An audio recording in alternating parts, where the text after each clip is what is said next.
Hello everyone, कैसे हो आप सभी लोग। आई होप आप लोग बढ़िया होंगे।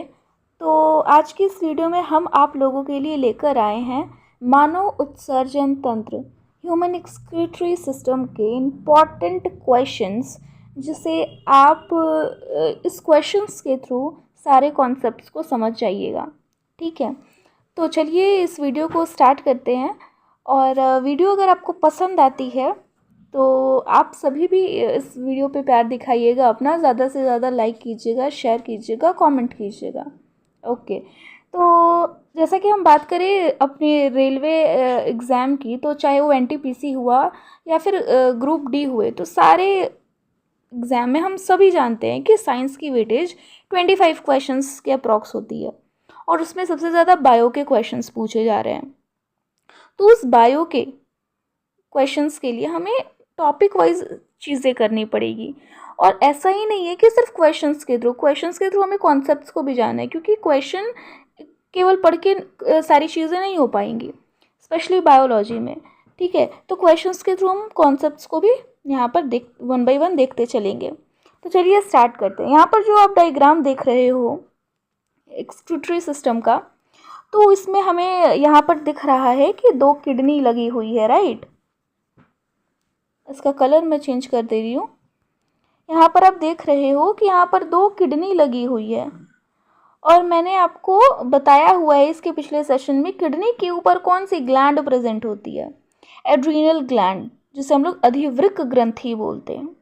ठीक है, अधिवृक्क ग्रंथि या फिर एड्रीनल ग्लैंड। ये किडनी जो है, हमारी वृक्क जो है जिसे हम बोल रहे हैं, ये वृक्क जो होती है ये यूरेटर के माध्यम से, ये नली जो है वो हमारी यूरेटर है, यूरेटर जिसे हम लोग मूत्र नलिका के नाम से जानते हैं। ठीक है, तो ये 2 यूरेटर हो गई हमारे पास, 2 हमारी किडनी हो गई, इसके ऊपर 2 हमारे पास एड्रीनल ग्लैंड है, ऐसी ग्लैंड जो पेयर्स में मौजूद होती है। और इसके अलावा ये सेक्शन जो आप देख रहे हो, ये सेक्शन हमारा यूरिनरी ब्लैडर कहलाता है, और नीचे हमारा रहता है यूरेथ्रा। ठीक है, यूरेथ्रा जिसे हम मूत्र मार्ग बोलते हैं, और यूरिनरी ब्लैडर जो ये वाला पोर्शन है, इसे हम मूत्राशय के नाम से भी जानते हैं। इसके अलावा यहाँ पर 2 आपको वाहिका दिखाई देंगी। तो एक वाहिका है रिनल शिरा जिसे हम बोल रहे हैं, ब्लू वाली, और एक है हमारी रीनल धमनी। ठीक है, तो आपको बेसिक आइडिया एक्सक्रीटरी सिस्टम का पता होना चाहिए कि किडनी क्या है बेसिकली, और ये सारी चीज़ें क्या क्या हैं, और इनके नाम कौन कौन से हैं। ठीक है, तो चलिए स्टार्ट करते हैं। हमारा फर्स्ट क्वेश्चन यहाँ पर बोल रहा है, आर्टिफिशियल किडनी डायलिसिस जब हम करवा रहे होते हैं, जब हमारी किडनी ख़राब हो जाती है तो आर्टिफिशियल किडनी लगता है, या फिर कोई मशीन के थ्रू ऐसी चीज़ें लगती हैं जो किडनी का काम कर रही होती हैं बेसिकली। तो आर्टिफिशियल किडनी द्वारा रक्त से यूरिया, यहाँ पर रक्त से यूरिया को कैसे बाहर निकाला जाता है, how is urea removed from blood bye artificial kidney, जिसे हम लोग डायलिसिस के नाम से भी जानते हैं।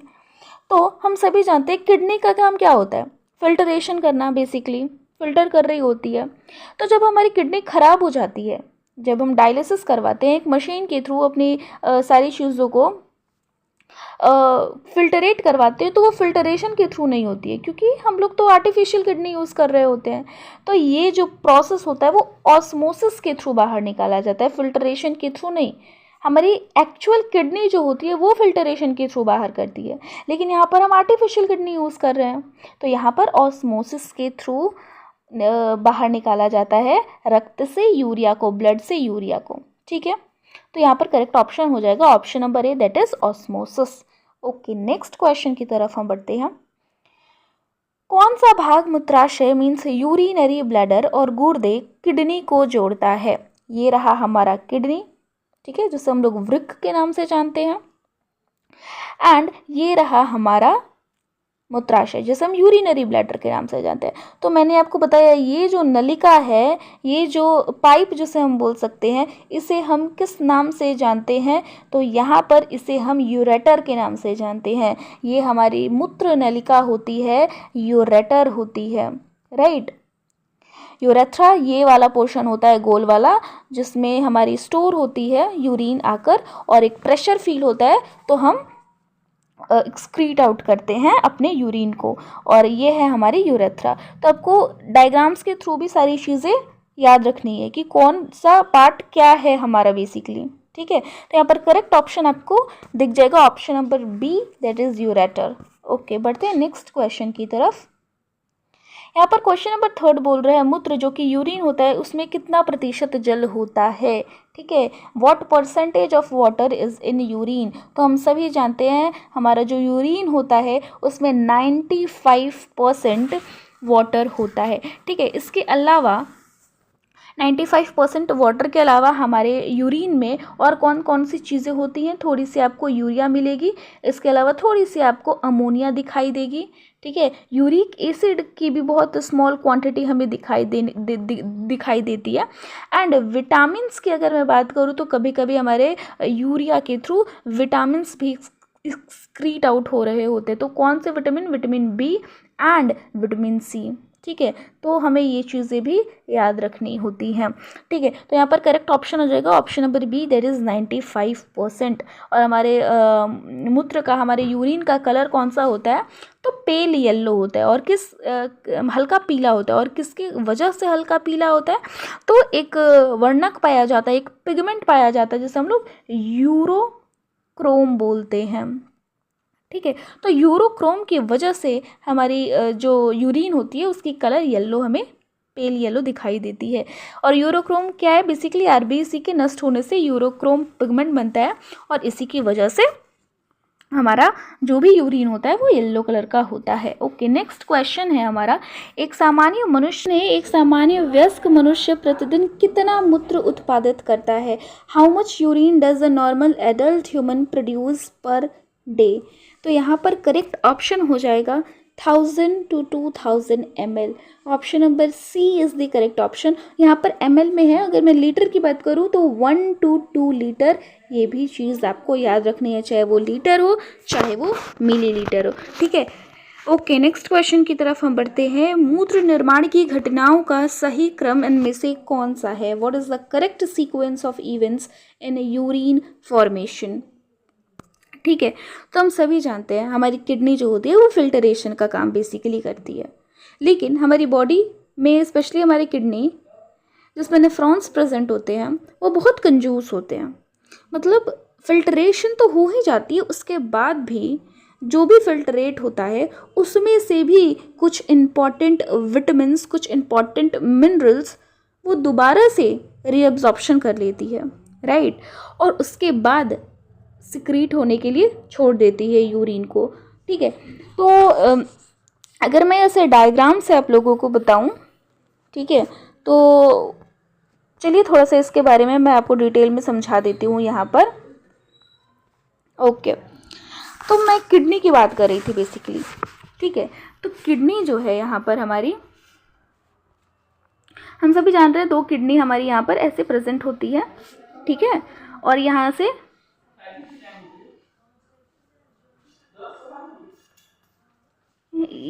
ये बेसिकली हमारी यूरेटर है, मूत्र नलिका है, और यहाँ से यूरिनरी ब्लैडर है, ठीक है। तो किडनी में यहाँ पर बेसिकली नेफ्रॉन्स प्रेजेंट होते हैं, और एक किडनी की अगर मैं बात करूँ तो उसमें बहुत सारे 1 मिलियन नेफ्रॉन्स प्रेजेंट होते हैं। तो यहाँ पर आपको नेफ्रॉन्स प्रेजेंट दिखाई देते हैं, ठीक है।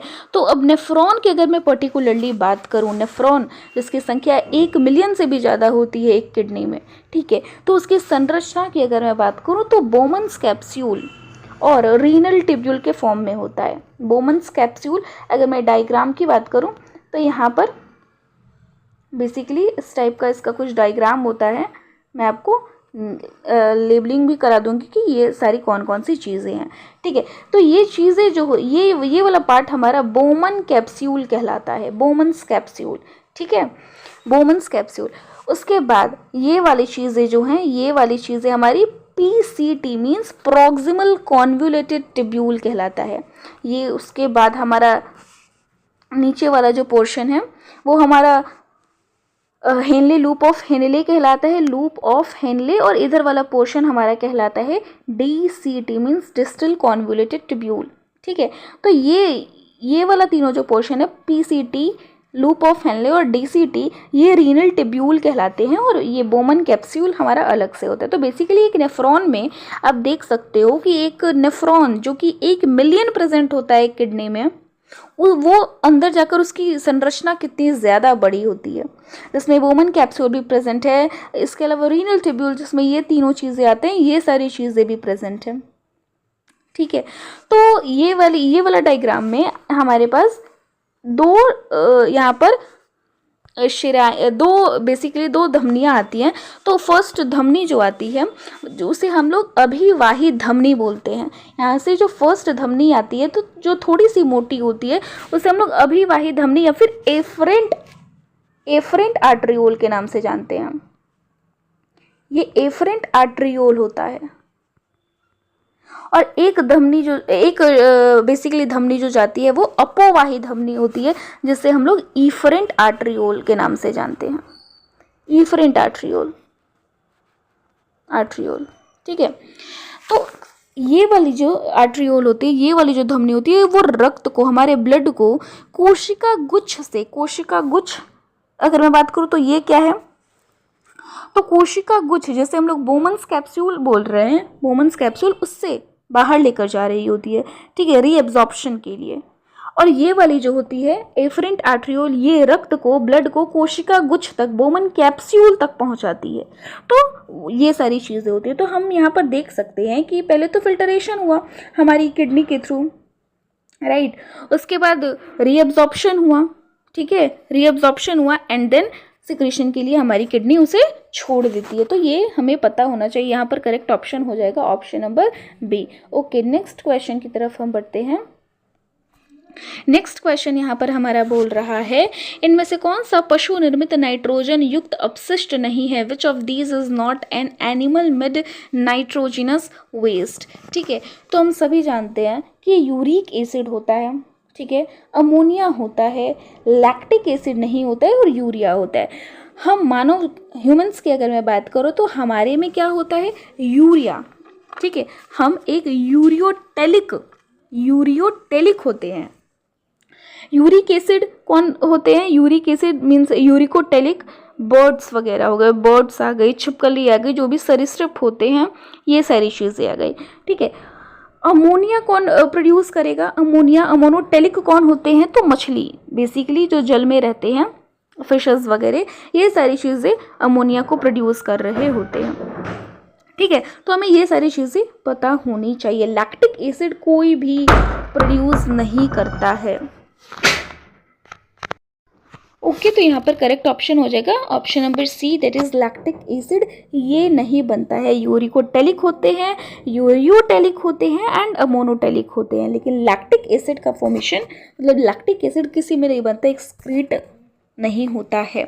ओके, नेक्स्ट क्वेश्चन की अगर मैं बात करूँ तो नेक्स्ट क्वेश्चन है, मछलियाँ किस रूप में अपशिष्ट उत्सर्जित करती हैं? तो मैंने आपको बताया मछलियाँ पानी में रहती हैं। ठीक है, in what form do fish excrete out? Fishes excrete करते हैं क्या यूरिया को? नो मैम, यूरिया तो हम ह्यूमंस कर रहे होते हैं, इसलिए हम ह्यूमंस यूरियोटेलिक कहलाते हैं। यूरिक एसिड नहीं, यूरिक एसिड तो पक्षी, बर्ड्स जो होते हैं वो करते हैं, इसलिए वो यूरिकोटेलिक कहलाते हैं।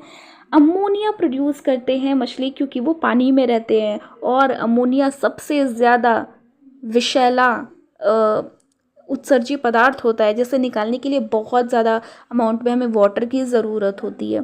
ठीक है, इसलिए जलीय जंतु ही इसको एक्सक्रीट आउट करते हैं। तो यहाँ पर करेक्ट ऑप्शन हो जाएगा option number C, that is ammonia. Okay, next question की तरफ पढ़ते हैं। नेक्स्ट क्वेश्चन है हमारा, किसका प्राथमिक उत्सर्जी उत्पाद यूरिक एसिड है? यूरिक एसिड, तो हमने तो आपको बताया है कि बर्ड्स में यूरिक एसिड होता है, ह्यूमंस में यूरिया होता है, ठीक है, और मछली में अमोनिया होता है। तो यहाँ पे करेक्ट ऑप्शन हो जाएगा option number B. Okay, next question है हमारा, मानव शरीर में यूरिया चक्र कहाँ चलता है? मानव शरीर में यूरिया साइकिल जो होता है, where is the urea cycle take place in the human body? तो यहाँ पर करेक्ट ऑप्शन होगा लिवर, किडनी नहीं होगा। किडनी हमारी फिल्ट्रेशन का काम करती हैं। यहाँ पर बोल रहा है क्वेश्चन, यूरिया चक्र कहाँ चलता है? डिटॉक्सिफिकेशन बेसिकली लिवर करता है ना, मैंने आपको डाइजेशन में पढ़ाया हुआ था। लिवर का मेन काम होता है डिटॉक्सिफिकेशन करना, और यहीं पे हमारी यूरिया चक्र चलती है। ठीक है, किडनी तो फिल्ट्रेशन करता है। तो यहाँ पर correct option option number B हो जाएगा। ओके, नेक्स्ट क्वेश्चन की तरफ पढ़ते हैं। मानव उत्सर्जन तंत्र का निर्माण कौन करता है? What constitutes the human excretory system? Human excretory system में बेसिकली कौन कौन सी चीज़ें आती हैं? तो यहाँ पर आप देख सकते हो, मैंने आपको बताया था कि 2 हमारे पास किडनी होती है, 2 यूरेटर होते हैं, 1 ब्लैडर होता है एंड 1 यूरेथ्रा होता है। तो यहाँ पर करेक्ट ऑप्शन हो जाएगा ऑप्शन नंबर बी, 1 जोड़ा गुर्दा, 2 यूरेटर, 1 मूत्राशय और 1 यूरेथ्रा। ठीक है, तो यहाँ पर option number B is the correct option. Okay, next question है हमारा, नेफ्रॉन के किस हिस्से में छनन मीन्स फिल्टरेशन की प्रक्रिया होती है? In which part of the nephron does filtration occur? Glomerulus, Bowman capsule, loop of Henle and collecting duct. तो यहाँ पर करेक्ट ऑप्शन हो जाएगा ग्लोमेरुलस। ग्लोमेरुलस बेसिकली चाय की छन्नी की तरह होता है। जब हम चाय छानते हैं तो जो भी सॉलिड पार्ट होता है वो छन्नी के ऊपर रहता है, और लिक्विड पार्ट जो होता है बेसिकली जो हमारा चाय रहता है वो हमारे कप में आ जाता है। ठीक इसी तरह हमारा ग्लोमेरुलस जो होता है वो इसी तरह वर्क कर रहा होता है। जो भी हमारे यूरिन में जो भी इंपॉर्टेंट चीज़ें होती हैं, चाहे विटामिन्स हुआ, चाहे वो मिनरल्स हुआ, चाहे वो किसी भी टाइप का जो हमारी बॉडी के लिए एसेंशियल होती हैं, तो उसे ग्लोमेरुलस छान लेता है। ठीक है, और बाकी जो चीज़ किसी काम के नहीं होते हैं उसे फिल्टरेट कर देता है। तो यहाँ पे ग्लोमेरुलस करेक्ट हो जाएगा। ओके, नेक्स्ट क्वेश्चन की तरफ पढ़ते हैं। किडनी की संरचनात्मक और कार्यात्मक इकाई क्या है? What is the structural and functional unit of the kidney? तो यहाँ पर करेक्ट ऑप्शन हो जाएगा नेफ्रॉन। न्यूरॉन्स नहीं होते, न्यूरॉन्स तो नर्वस टिश्यूज, नर्वस सिस्टम में आपको दिखाई देंगे। नर्व्स नहीं होगा, न्यूक्लियस नहीं होगा, यहाँ पर करेक्ट ऑप्शन हो जाएगा नेफ्रॉन्स। किडनी की संरचनात्मक और क्रियात्मक इकाई नेफ्रॉन्स होती है। ओके, नेक्स्ट क्वेश्चन है, किडनी पथरी मुख्य रूप से किसकी बनी हुई होती है? Kidney stones are mainly made up of what? Cholesterol? No ma'am, cholesterol तो नहीं होता, प्रोटीन्स भी नहीं होते, सोडियम भी नहीं होते, कैल्शियम ऑक्सलेट ये स्टोन का काम करता है किडनी में। ठीक है, तो किडनी 2 जगह हमारी बन रही होती है, एक होती है गॉल ब्लैडर में, पित्ताशय में, और एक किडनी में। बेसिकली स्टोन्स की अगर मैं बात करूँ तो 2 जगह बनता है, एक गॉल ब्लैडर में और एक किडनी में। तो किडनी में जो स्टोन्स बनते हैं वो बेसिकली किससे मिलकर बने हुए होते हैं? कैल्शियम ऑक्सलेट से। तो हमें ये चीज़ें याद रखनी है। ओके, नेक्स्ट क्वेश्चन है हमारा, इनमें से कौन सा उत्सर्जन तंत्र का हिस्सा नहीं है? Which of these is not a part of the excretory system? तो यहाँ पर कलेक्टिंग डक्ट होता है, ये तो हमारे एक्सक्रीटरी सिस्टम का पार्ट है। ग्लोमेरुलस भी है।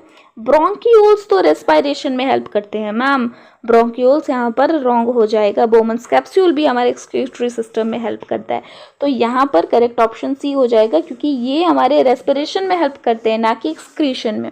ठीक है, तो यहाँ पर मैंने आपको इस चैप्टर के मोस्ट इम्पॉर्टेंट क्वेश्चंस कराए हैं, और मैं आप लोगों के लिए ऐसी वीडियोस बना रही हूँ ताकि आप क्वेश्चंस के थ्रू सारे कॉन्सेप्ट्स को कवर कर ले फॉर रेलवे एग्ज़ाम या फिर एसएससी या फिर आरआरबी, मतलब किसी भी एग्ज़ाम्स के लिए।